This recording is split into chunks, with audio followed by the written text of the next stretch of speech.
How's it going, everyone? Welcome back to another video tying session with Nagelline BC. Hope everyone's having a good time out there these days. The ice is off and things are popping off and starting to get real good. So this is going to be a balanced leech, obviously. I put a couple on my Instagram last night. They've been fishing really well, and that's them there. So I thought I'd share these with you, so whoever hasn't tied balanced leech, then they could find this resource quite helpful. I'm going to go through the whole process just to make it easy for best of both worlds, and that way everyone can get kind of an idea. I mean, experience or not, it's always nice to kind of see what others are doing. I mean, I still do it myself, so more knowledge, the better. It's kind of my philosophy.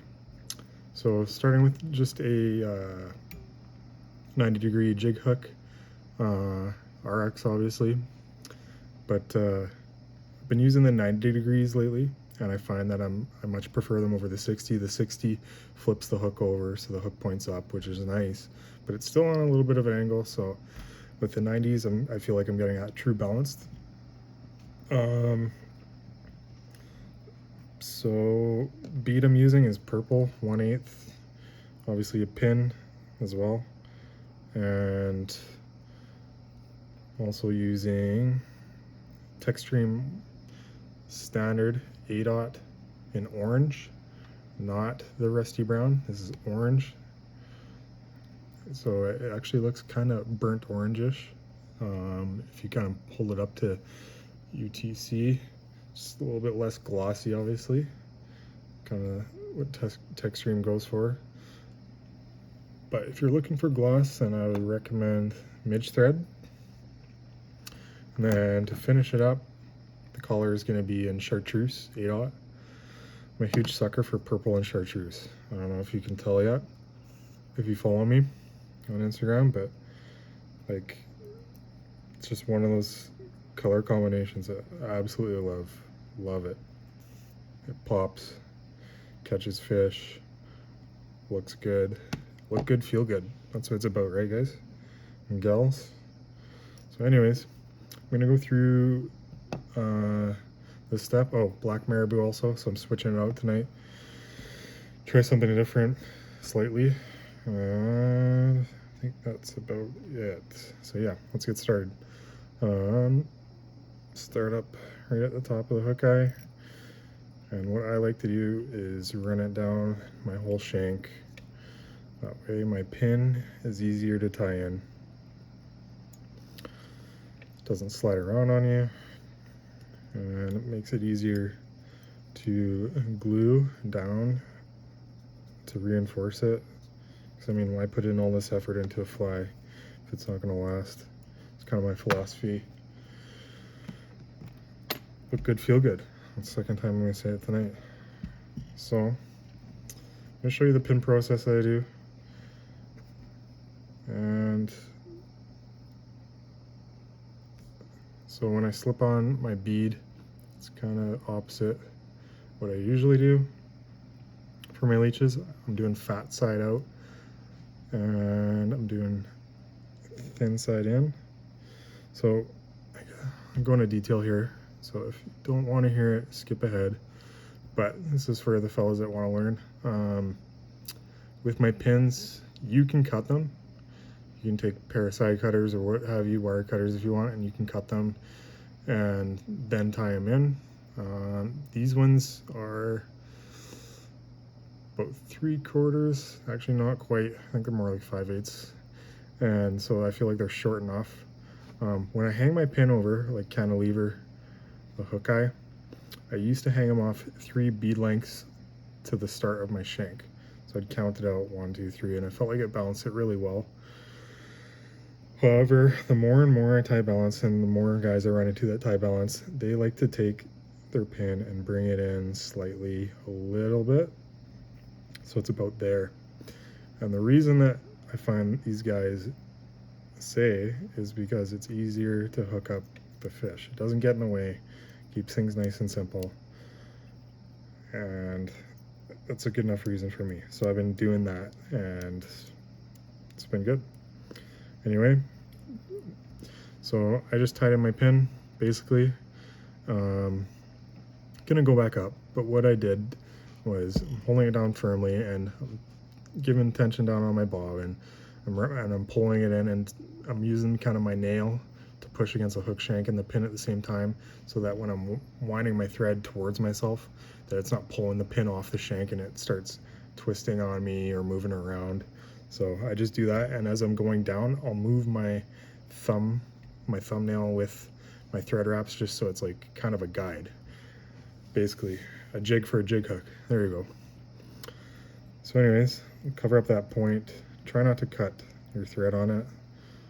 I mean, I stopped cutting them, but if you want to cut them, go for it, and then you don't got to worry about it.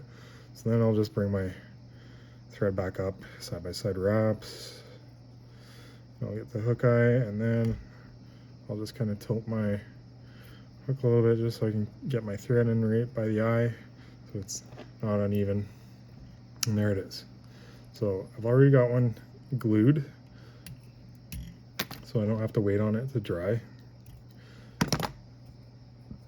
But I'm just gonna quickly show you the process, how I do it. After tying it in, give it some quick glue here. That way we know it's kind of reinforced best that you can. And I don't usually whip finish it. I just kind of keep going. If I'm doing a run of them, I'll whip finish them, glue them all up, let them dry, store them, and just keep going. But so here's the dry one. We'll go with that. And tie my thread back in.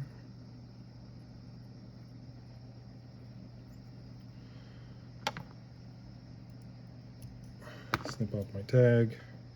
All right, Marabou. So we're doing black, obviously. Get a lot of questions on how I do my Marabou for the guys that want to learn. So again, I'm just gonna quickly go through it. When I select my Marabou, I'm not a big fan of the plumes, obviously. I try and get select as much as I can. It's pretty much around the same price, but just a better quality. When I rip off my Marabou, this is a fresh feather. Usually all this stuff at the bottom is quite short, stout, and if it's not a good quality feather, you're gonna get not a full dye through the feather. It might have like white speckled areas, and you're just gonna waste time and material on a fly that's not gonna look complete. So I tear all that stuff off and I chuck it out. Also, I find like if it does dye through on the bottom, it's actually quite thick, so it cakes on the feather and it starts making like a whole bunch of crunchy stuff on the Marabou that I just don't want. So anyway, when I strip my Marabou, I'll kind of gather about 1 inch, tear it off, and that's our Marabou. So I'll work my finger down and I'll pinch where kind of like the stalk or the stem kind of runs off, because there's tons here. It's a pretty long set of fibers, feather, and just give it a snip, and we're left with that. I'll then lick my finger quickly, and I'll take my nails and I'll pull out, while pinching, I'll pull out all the extra bulk fluff. So just kind of strip it quickly.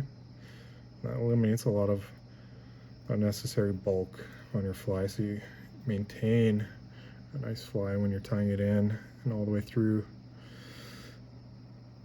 So capture that, tie in my Marabou, and bring it all the way down to the rear. So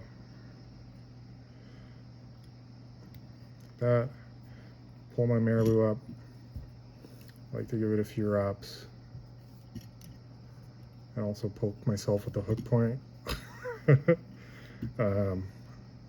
3 wraps, 1 over, you're done. Then with my tail, you know, about as long as the hook shank, basically, and then pinch, pull, that's it. Now, my dubbing loop for these. So I just take it, put it over my finger like that, bring my bobbin up, give myself about 4.5 inches, a couple of wraps here, bring my bobbin over, and I'm tying in my loop. I used to not, but it would slide around on me, I didn't like it. So I started tying in the back as well, and then I'll wrap it all the way down to the butt, because then that gives me that starting point right at the tail. And you've probably seen pictures of leeches, you know, looking at flies anywhere, and sometimes you'll see a little bit of thread showing from underneath the body.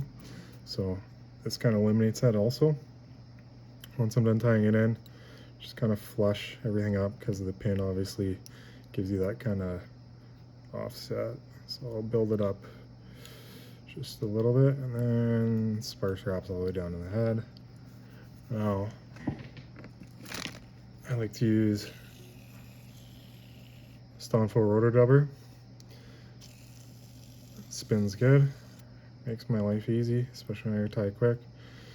I'll set my loop. I was hanging on my jaws for a sec.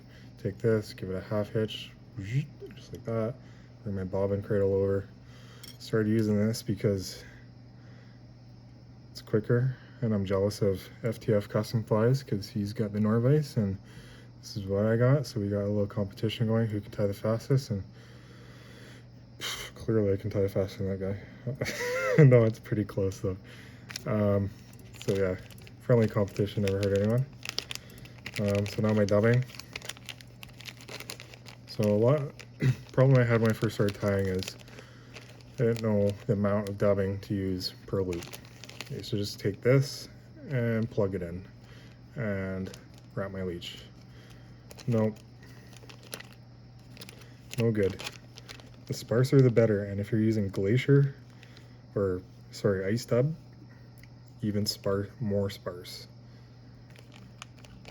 Because it makes for an uneven leech and it just looks kind of silly.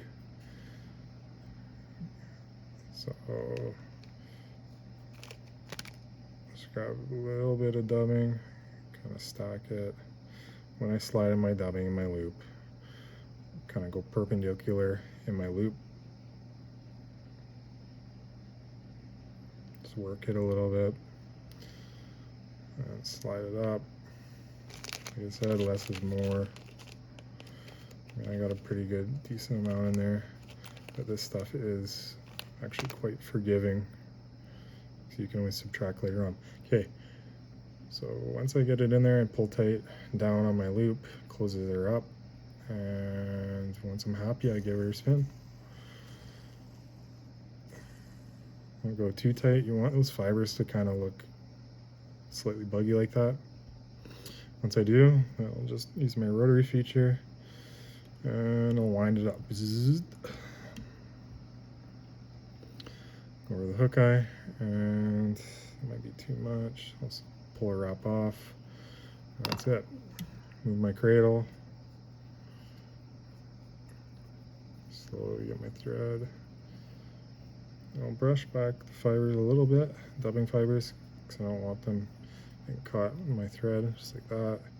3 in the back, 3 ahead. I didn't count that one, could be 4, who cares? It's late and I'm tired, but it's all good. Snip off your loop. Get rid of your dubbing tool. Put your fibers back, give it a wrap, snug it down, because sometimes with beads, find that if you're tying in like your collar for a leech, it will get hung up with the dubbing being right against the bead. So like pull it down and you'll feel it just go clunk and anchor in there. But that way you know that when you're wrapping it, you're not going to get uneven, like fat on the bottom or fat on the top, skinny on the bottom, skinny on the top. And it's actually tying in your dubbing like it's supposed to. Okay, so I said green collar for this one. So I'm just going to quickly whip that out, snip off, grab my Chartreuse, and 1, 2, 3 winds. 3 over, just like that, tie it in. How sick does that look? About a 7 out of 6, I'd say. And clean that up. And last but not least,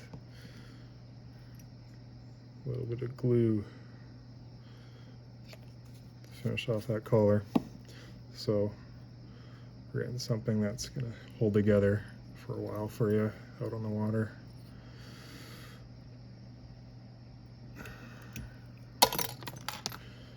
And that's it. Just like that.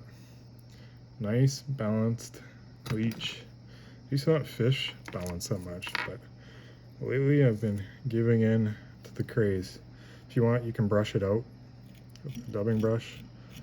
You can throw it in hot water with a pair of hackle pliers after to get all the memory out.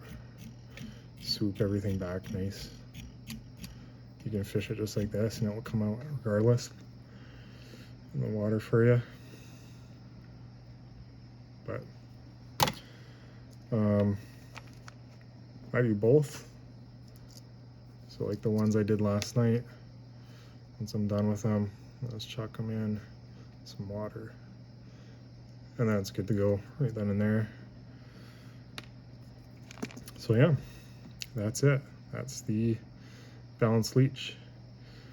And again, try it out. Let me know how it works out for you. These have been smashing fish for me. And tie them up because I'm sure you'll enjoy them too, especially when you're catching fish. And they look good. I mean, look good, feel good. All right. Thanks everyone. And catch you next week. All right. Take care. Bye.